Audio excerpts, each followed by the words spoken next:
We had a call for a woman trapped in a pond. What had happened was they had a pond on their property. The pond drain was being filled with debris, and the woman went out in a small paddle boat to try and clear the debris so the pond wouldn't overflow. I found out that there was actually 2 victims trapped in a drain that went basically straight vertical into the ground with a paddle boat on top of them. The woman being trapped and held in place between this debris and the suction that was pulling her down. Her mouth was right at the water's surface. She actually did ingest a lot of that cold flood water.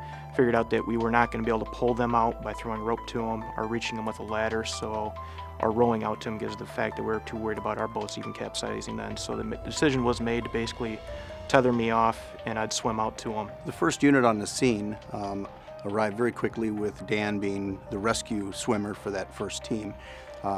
Dan entered the water. He was already in a swiftwater rescue gear, entered the water, protected the woman from being further pulled into the drain, and supported her throughout the rescue effort. Rescuers on the shoreline actually threw me another rope, which became a problem because I got sucked down the drain immediately, which I had to fight to pull back out.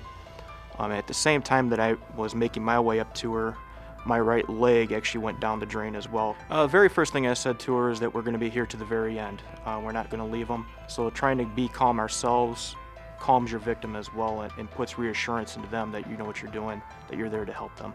He stayed with her the entire time until we could formulate a plan to tie off the woman so that she wasn't pulled further into the drain, and then to remove the rest of the debris, which was actually trapping her at that point. She became very unstable at that point in time. She kind of in and out of consciousness and eventually went completely unconscious.